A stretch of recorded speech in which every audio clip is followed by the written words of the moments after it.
ಸ್ನೇಹಿತರೆ, ಕಾಫಿ ಅದೇ ಹೆಸರಿನ ಗಿಡದ ಬೀಜಗಳನ್ನು ಹುರಿದು ತಯಾರಿಸುವ ಒಂದು ಪೇಯ. ಇದನ್ನು ಸಾಮಾನ್ಯವಾಗಿ ಬಿಸಿಯಾಗಿ ಅಪರೂಪವಾಗಿ ತಣ್ಣಗೆ ಸಹ ಕುಡಿಯಲಾಗುತ್ತದೆ. ನೀರು ಮತ್ತು ಚಹಾದೊಂದಿಗೆ ಇದು ಪ್ರಪಂಚದ ಅತ್ಯಂತ ಜನಪ್ರಿಯ ಪೇಯಗಳಲ್ಲಿ ಒಂದಾಗಿದೆ. ಅಂದರೆ ಸ್ನೇಹಿತರೆ, ಇವತ್ತಿನ ಪಬ್ಲಿಕ್ ಸ್ಟುಡಿಯೋಕ್ಕೆ ಸುಸ್ವಾಗತ ಸ್ನೇಹಿತರೆ. ಇವತ್ತಿನ ಸಂಚಿಕೆಯಲ್ಲಿ ಕಾಫಿ ಬೆಳೆಯುವ ವಿಧಾನ ಹಾಗೂ ದಿನನಿತ್ಯ ನೀವು ಕಾಫಿ ಬಳಸುವ ಕಾಫಿಯ ಬಗ್ಗೆ ನಾವು ನಿಮಗೆ ಒಂದಿಷ್ಟು ಮಾಹಿತಿಯನ್ನು ಹೇಳಲು ನಾವು ಪ್ರಯತ್ನಿಸುತ್ತೇವೆ ಸ್ನೇಹಿತರೆ. ಕಾಫಿ ಬೆಳೆ ಅಂದರೆ ಕಾಫಿ ಬೆಳೆಯ ಚರಿತ್ರೆಯನ್ನು ನಾವು ಹೇಳುವುದಾದರೆ, ಕಾಫಿಯ ಚರಿತ್ರೆ 9ನೇ ಶತಮಾನದಲ್ಲಿ ಆರಂಭವಾಗುತ್ತದೆ.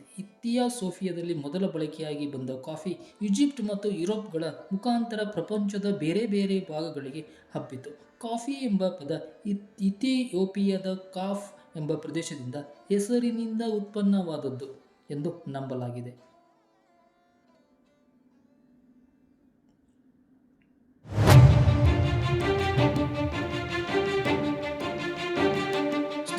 ಕಾಫಿ 15ನೇ ಶತಮಾನದಲ್ಲಿ ಪರ್ಷಿಯಾ, ಈಜಿಪ್ಟ್, ಉತ್ತರ ಆಫ್ರಿಕಾ ಮತ್ತು ಟರ್ಕಿಗಳನ್ನು ತಲುಪಿತು. 1475ರಲ್ಲಿ ಇಸ್ತಾನ್ಬುಲ್ ನಗರಗಳಲ್ಲಿ ಮೊದಲ ಕಾಫಿ ಹೋಟೆಲ್ಗಳು ಆರಂಭವಾಯಿತು.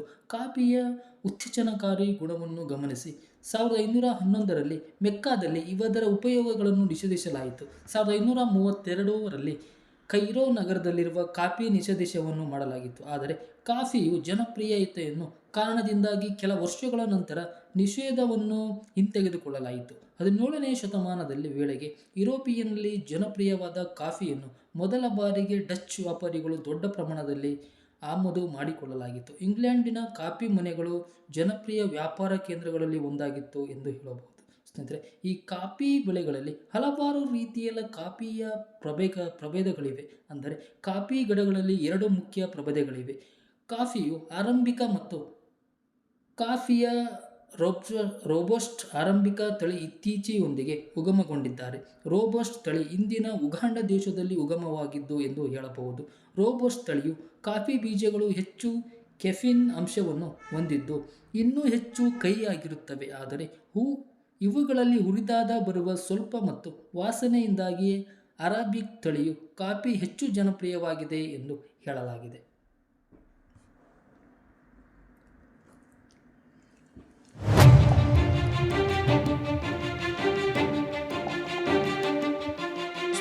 ಈ ಕಾಫಿ ಬೆಳೆಯ ಸಂಸ್ಕರಣೆ ಮತ್ತು ಸಿದ್ಧತೆ ಬಗ್ಗೆ ನಾವು ನಿಮಗೆ ತಿಳಿಯುವುದಾದರೆ, ಕಾಫಿ ಗಿಡದ ಬೀಜಗಳಿಂದ ಕಾಫಿಯನ್ನು ತಯಾರಿಸುವ ಮೊದಲ ಬೀಜಗಳನ್ನು ಸಾಕಷ್ಟು ಸಂಸ್ಕರಿಸಲಾಗುತ್ತದೆ. ಕಾಫಿ ಹಣ್ಣುಗಳನ್ನು ಕೀಳುವುದು, ಬೀಜಗಳ ಬೇರ್ಪಡಿಸುವಿಕೆ ಮತ್ತು ಒಣಗಿಸುವಿಕೆ ಈ ಸಂಸ್ಕರಣದ ಮೊದಲ ಹಂತಗಳು ಇದಾಗಿದೆ ಸ್ನೇಹಿತರೆ. ಇದರ ನಂತರ ಕಾಫಿ ಬೀಜಗಳನ್ನು ಹುರಿಯಲಾಗುತ್ತದೆ. ಕಾಫಿ ಬೀಜಗಳನ್ನು ಹುರಿಯುವುದಕ್ಕೆ ವಿವಿಧ ವಿಧಾನಗಳಿದ್ದು, ಹುರಿಯುವ ವಿಧಾನ ನಂತರ ತಯಾರಿಸಲಾಗುವ ಕಾಫಿಯ ರುಚಿಯ ಮೇಲೆ ಪ್ರಮುಖ ಪರಿಣಾಮ ಬೀರುತ್ತದೆ.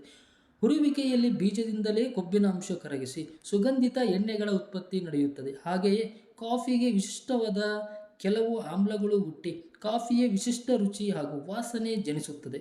ಹುರಿದು ಕಾಫಿ ಬೀಜಗಳನ್ನು ಪುಡಿ ಮಾಡುವ ಮೂಲಕ ಕಾಫಿ ಪುಡಿಯನ್ನು ತಯಾರಿಸಲಾಗುತ್ತದೆ. ಪುಡಿ ಮಾಡುವ ವಿಧಾನದ ನಂತರ ಕಾಫಿ ಪೇಯದ ತಯಾರಿಕೆಯ ಮೇಲೆ ಪರಿಣಾಮ ಬೀರುತ್ತದೆ. ಸ್ವಲ್ಪ ಒರಟಾಗಿ ಪುಡಿ ಮಾಡಿದ ಕಾಫಿ ಬೀಜಗಳು ಫಿಲ್ಟರ್ ಕಾಫಿಯ ತಯಾರಿಕೆಗೆ ಹೋಗುತ್ತವೆ.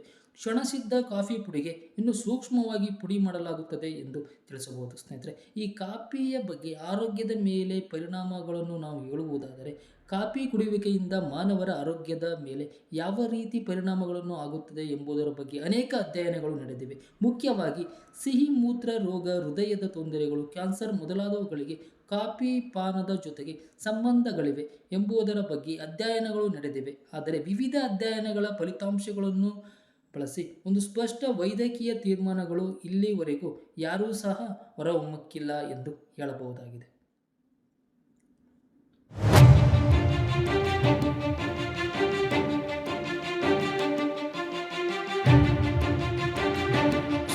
ಈ ಕಾಫಿಯ ಸಾಮಾಜಿಕ ಸ್ಥಾನಮಾನ ಹೇಳುವುದಾದರೆ, ಅನೇಕ ಸಂಸ್ಕೃತಿಗಳಲ್ಲಿ ಕಾಫಿಗೆ ಪ್ರಮುಖವಾದ ಸಾಮಾಜಿಕ ಪ್ರಾಮುಖ್ಯತೆ ಉಂಟು. ದಕ್ಷಿಣ ಭಾರತದಲ್ಲಿ ಮನೆಗೆ ಬಂದವರಿಗೆ ಕಾಫಿ ಕೊಡುವುದು ಸರ್ವೇ ಸಾಮಾನ್ಯವಾಗಿದೆ. ಕಾಫಿಯ ಚರಿತ್ರೆಯ ಕೆಲ ಘಟ್ಟಗಳಲ್ಲಿ ಅದನ್ನು ಸಾಮಾಜಿಕವಾಗಿ ನಿಷೇಧಿಸಿದ್ದು, ಶತಮಾನಗಳಲ್ಲಿ ಮೆಕ್ಕಾ ಮೊದಲಾದ ಕಡೆಗಳಲ್ಲಿ ಇದನ್ನು ಉತ್ತೇಜನಕಾರಿ ವಸ್ತು ನಿಷೇಧಿಸಲಾಗಿತ್ತು. ಶತಮಾನಗಳಲ್ಲಿ ಇಂಗ್ಲೆಂಡಿನಲ್ಲಿ ಇದನ್ನು ರಾಜಕೀಯವಾಗಿ ಜನರು ಉಪಯೋಗಿಸುವ ಪೇಯ ಎಂದು ನಿಷೇಧಿಸಲಾಗಿತ್ತು. ಅಂದರೆ ರಾಜಕೀಯ ವಿಷಯಕ್ಕಾಗಿ ಇದನ್ನು ಆ ಥರ ಮಾಡಲಾಗಿತ್ತು ಎಂದು ಹೇಳಲಾಗಿದೆ.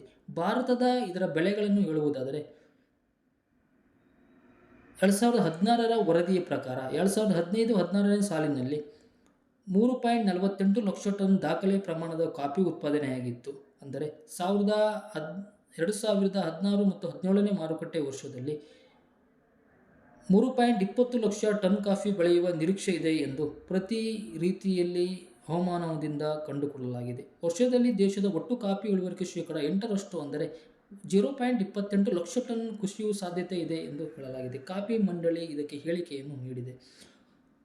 ಇದರ ಕುಂಠಿತನಕ್ಕೆ ಕಾರಣವೇನೆಂದರೆ ಈ ಬಾರಿ ಅಧಿಕ ತಾಪಮಾನ ಮತ್ತು ಅಕಾಲಿಕ ಮಳೆಯಿಂದ ಕಾಫಿ ಹೂ ಅರಳುವುದು ವಿಳಂಬವಾಗಿದೆ. ಇದರಿಂದಾಗಿ ಅತಿ ಹೆಚ್ಚು ಕಾಫಿ ಬೆಳೆಯುವ ಕರ್ನಾಟಕ ಮತ್ತು ಕೇರಳದಲ್ಲಿ ಕಾಫಿ ಉತ್ಪಾದನೆ ಕುಂಠಿತವಾಗಲಿದೆ. ಇದರ ಒಟ್ಟಾರೆ ಪರಿಣಾಮ ದೇಶದ ಕಾಫಿ ಇಳುವರಿ ಮೇಲೆ ಅಗಲವಾಗಿದೆ. ಮಾರುಕಟ್ಟೆಯ ಸಾಲಿನಲ್ಲಿ ಅಂದರೆ ಗರಿಷ್ಠ ರೀತಿ ಉತ್ಪಾದನೆ ಮಾಡುವ ಟನ್ಗಳಷ್ಟು ಈಗಾಗಲೇ ಕಾಫಿ ಇಳುವರಿಕೆಯು 22,175 ಟನ್ ಕುಸಿತ ಕಾಣಲಿದೆ. ಕರ್ನಾಟಕದಲ್ಲಿ ಅತಿ ಹೆಚ್ಚು ಕಾಫಿ ಬೆಳೆಯುವ ಜಿಲ್ಲೆಗಳಾದ ಕೊಡಗು, ಚಿಕ್ಕಮಗಳೂರು, ಹಾಸನದಲ್ಲಿ ಮಳೆ ಕೊರತೆ, ಅಧಿಕ ತಾಪಮಾನದಿಂದ ಈ ಬಾರಿ ಉತ್ಪಾದನೆ ಕುಂಠಿತವಾಗಿ ಇದಕ್ಕೆ ಪ್ರಮುಖ ಕಾರಣಗಳಾಗಿವೆ ಎಂದು ಹೇಳಬಹುದು. ಹೆಚ್ಚು ಕಾಫಿ ಬೆಳೆಯುವ ರಾಷ್ಟ್ರಗಳ ಪಟ್ಟಿಯಲ್ಲಿ ಭಾರತ 6ನೇ ಸ್ಥಾನದಲ್ಲಿದ್ದು ಜಾಗತಿಕ ಉತ್ಪಾದನೆಗೆ 4% ಪಾಲು ನೀಡುತ್ತದೆ. ಭಾರತದಲ್ಲಿ ಒಟ್ಟು ಉತ್ಪಾದನೆ 70-80% ಕಾಫಿಯನ್ನು ಇಟಲಿ, ರಷ್ಯಾ ಮತ್ತು ಜರ್ಮನಿಗೆ ರಫ್ತು ಮಾಡಲಾಗುತ್ತದೆ ಎಂದು ತಿಳಿಯಬಹುದು.